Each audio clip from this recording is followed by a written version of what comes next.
Hello, this is Ricardo Diaz once again with CU Immigration Forum TV. We welcome you to talk and to analyze the situation of immigration policy and immigration service and services provided by both the CU Immigration Forum and other groups across the country. So thank you very much for tuning in. Today, as we normally have guests, and it's very nice to be able to learn about other people's experience and why they became involved in immigration, what it is that they're doing. But as in talking to other friends, I realized that we had been lacking in putting some depth into some of the issues that have to do with immigration. Many times we wanted to convince you, the public, to become engaged, to notice what's going on, and to notice that it's for people like you and me that just feel impelled to do something. But we do need to know the issues. And so today I'm going to cover one part of immigration that I think is beneficial to all of us. And so I'm going to be using the screen for a presentation to talk you through some of the details of a presentation I gave the beginning, mid-November of this year, 2013, to a group of professionals in the area of university administration, university services to communities, which at our university is done through U of I Extension. But we had people from Michigan, Wisconsin, several Illinois, Missouri, and Ohio. But what's important is that this information was and is presented to you today to be informed. This is something that's happened in a change of policy. So let me switch over to the screen and tell you about it. Immigration debate has to do a lot with what the current legislation that is proposed. However, there is current law, things that are happening, and that's maybe why we're asking for changes of the law. But the fact is that the law has to be implemented, and that means policy. So immigration policy, the implementation of the laws, has also created controversy. And so today I'm going to talk about a subsection, a policy that deals with a small group of people. Could be as high as 2 million people. I've heard estimates more in the low end of 1,200,000 people that are affected.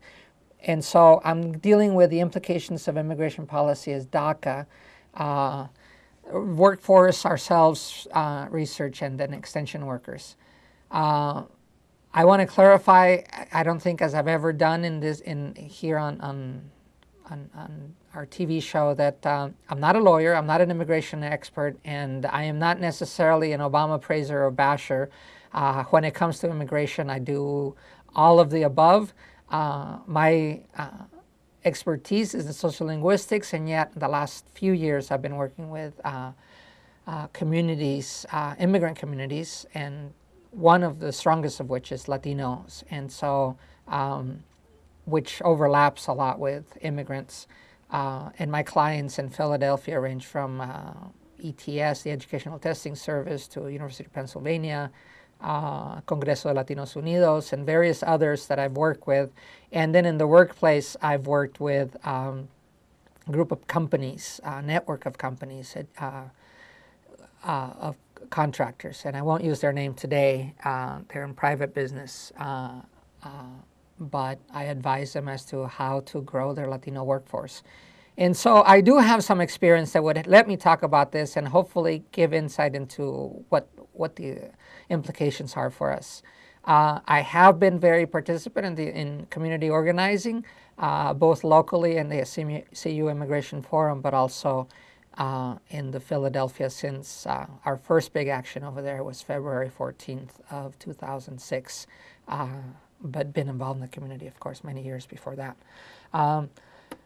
So DACA is the topic of today, and as I show you these slides, I hope that you'll go to the website cuimmigrationforum.org and post questions to follow up, whatever you need to do to be more informed. I'll show you some websites too. But DACA is basically a change of the law of the implementation of the law that through the direction of President Obama last year, basically said we're changing the rules on how we're going to deal with a group of people, and that is young people that were brought before the age of 15 to this country. So on the 15th of August is when he announces it. On the 15th of June, by the 15th of August, it was being implemented. The first applications could be sent, and for government policy, that's really, really fast. And I am not, maybe I'm not naive enough to accept that President Obama would do it out of the kindness of his heart, and one morning would wake up and say, I am going to do something for these people. Because he obviously could have done it way before that. But it became a big announcement because it was right before the elections, and there was a lot of sympathy voting then that would be a good reason to do this. But I'm going to say there are many DACA benefits, as you see here, a work permit with a Social Security number, and in some states a driver's license. I'll come back to that topic. And of course, DACA then provides a 2-year promise to not deport these youth if they were not in violation of the law, serious violation of the law. And then a commitment to renew the status of a person to be in DACA. And that's important because, therefore, then the people that had to vote had to realize that if a candidate said they were not going to be sympathetic to DACA, it meant that they might not want to support that candidate, the presidential candidate. I don't want to talk between the lines. I want to be straight. So many of us could see that if Obama won, he was promising that he would renew DACA, but candidate Romney basically said he was going to promote self-deportation, which of course gives a stark contrast as to how to deal with kids that were brought here as children by their parents without proper documentation. They call it without inspection. They walked in, they came in on a container in the back of a car, whatever. So that is DACA as a policy. The reason that it had to be done, besides those political reasons that I gave during the presidential election, was that really there hasn't been a comprehensive immigration reform. That is, we have known about these kids, 50,000 a year graduating from high school, and no one was doing anything about it. We just knew that they were in our midst, that they are American in almost every way. That is, they just have grown up here and they don't know any other country, often not even the language of the country of their parents.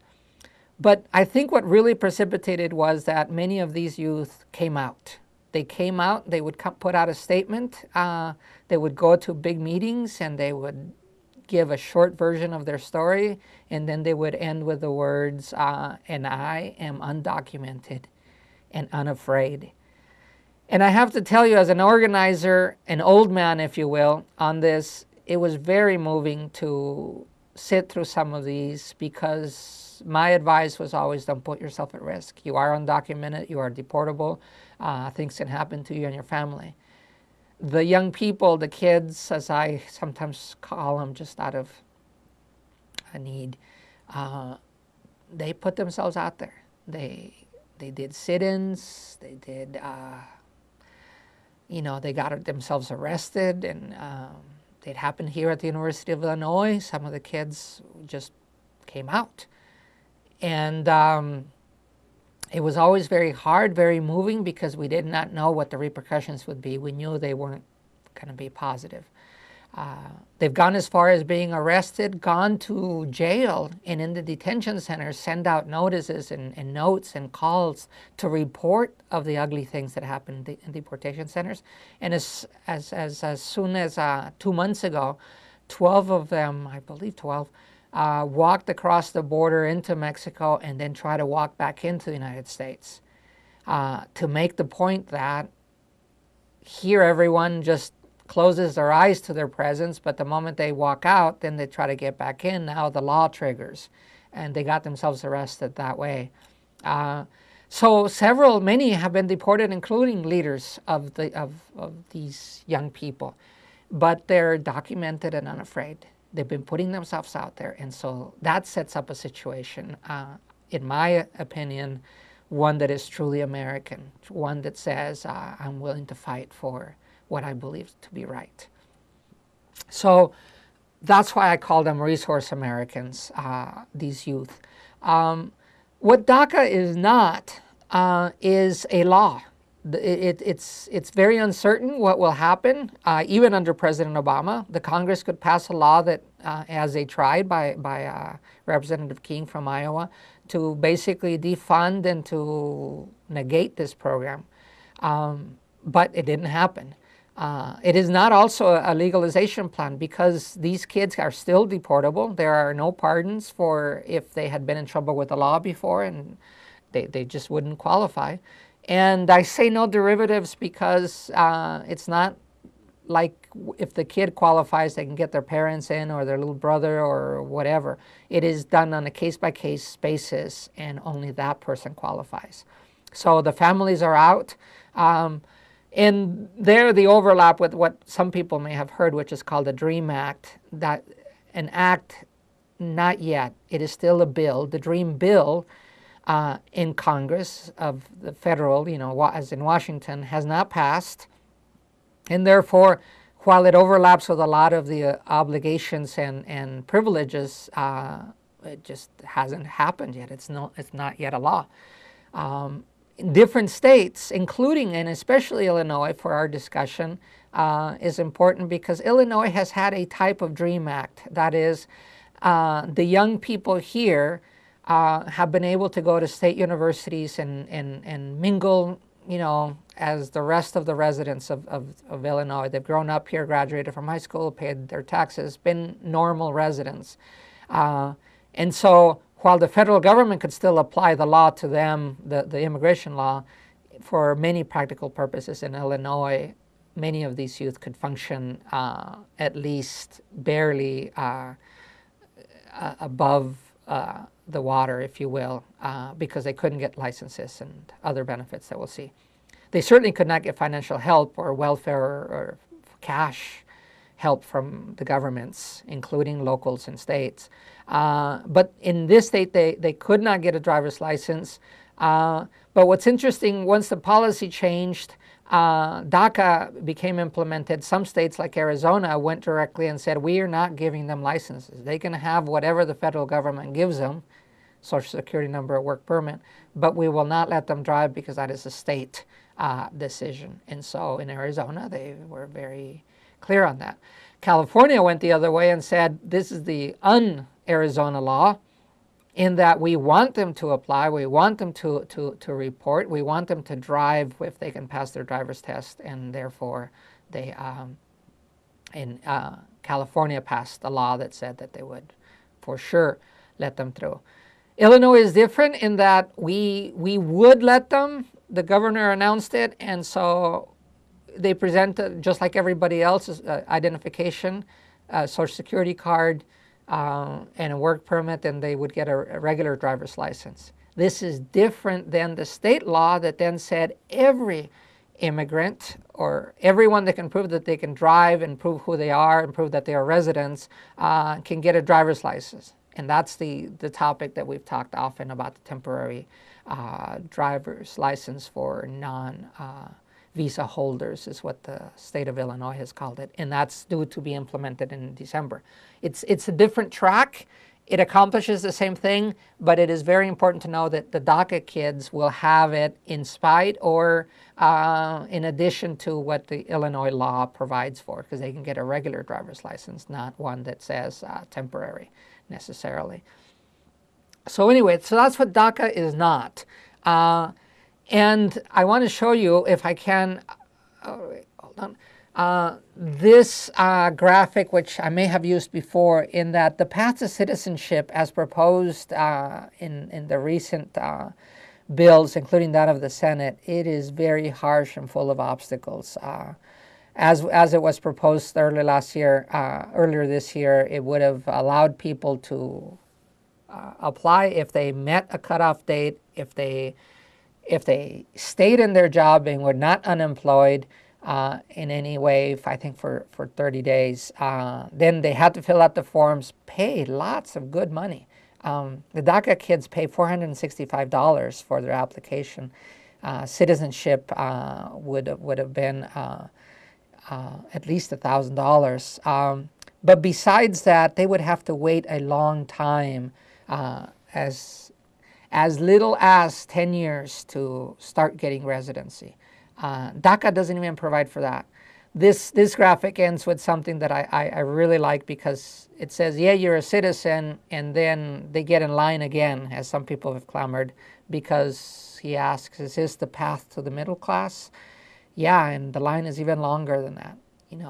Nothing comes easy, and bringing immigrants and accepting them and legalizing them would still not guarantee that they would, become middle class. The dream is still pursuable. Anyway, so that's what DACA is not. So I'm going to go over the next few slides quickly, because they don't apply necessarily to you, the viewer, but I want you to see that it's also a type of maze of having to go through. Because who would benefit? Well, one who has never been arrested by ICE or has been tried to be removed by ICE, that has not accepted to be removed by ICE, the Immigration Service, and especially that is not in detention now. So a lot of people do not qualify for DACA. ICE removals, that is, the people that have been deported by Immigration Service, the numbers have been steadily growing. By next month, President Obama will be the president who has deported more people than any other president. And in sum, he will have deported, his administration, under his guide, over 2 million people. That is, with all the money being poured at the border and then catching people, including our neighborhoods, that number has been growing steadily. And it is no source of pride for any president to then have this kind of civil rights record. So there's my Obama bashing, if you like that. So anyway, of the people that don't benefit from DACA are those children that were already born here. And that's important to point out, because in Illinois, over 90% of Latino children are already citizens. DACA does not apply to them. They are citizens. They were born here. They are American in every way, and presidential, if you will. They could become president. And thousands upon thousands of them become of age to vote every year, and that's part of the big fear of legalizing even more immigrants. But an interesting fact is that in the next 5 years, Latina girls, that is young women graduating from high school, the largest segment going to college will be Latina girls. And that includes African American, Anglo-Saxon, every type of group. This is the upcoming group. The girls are going to college, and the Latino men are not close to those stats. In graduate school, where I used to do work, that number at this university has already crossed. That is, of the minorities in graduate college here at the University of Pennsylvania, Latina women have performed better in entrance, and then therefore in the number of minority women. It's important not as a competition, but because it shows you that the demographic shift has started. We're starting to see the repercussions of it, and therefore the adjustments in the systems have to be made. And as I talk to my workplace clients and institutionals, this representation will start showing up not only in applications, but in how we deal with a subgroup in ethnic and bilingual, but importantly, the assets that they are. And I'll come back to those in just a minute. Going back to the screen, the basic rules have to do with age, with presence, and of education then, of who qualifies for DACA, this deferred action. They were for childhood arrivals, DACA. They had to have been at least 15 when applying, have arrived in the U.S. before 16, and that has a particular date in 2007. And by the time of the announcement, they couldn't have been 31. That is 30 and younger. So someone might be 31 today in 2013 and they still qualify because at that particular point of the announcement, when the rule applied, they still they still met the eligibility requirements. I use this graphic to show that it is very much a chutes and ladders in that there is a ladder that moves you on point 1 here and says, you can apply if you meet these conditions, and you can, if you meet these conditions, you also go up, and there's reasons to go up, but if they find something in your background, you go all the way to the bottom and including deportation. That is, just because you apply doesn't mean you're going to get accepted, and these privileges are going to apply to you. So these are the ladders that help you become eligible for DACA, and that is somebody must be or have finished high school or is in college, or a GED, or have been a veteran, have been in the military forces. Didn't know that, but most people don't know that an undocumented resident could go into the Army, the Navy, the Coast Guard, and begin to work there.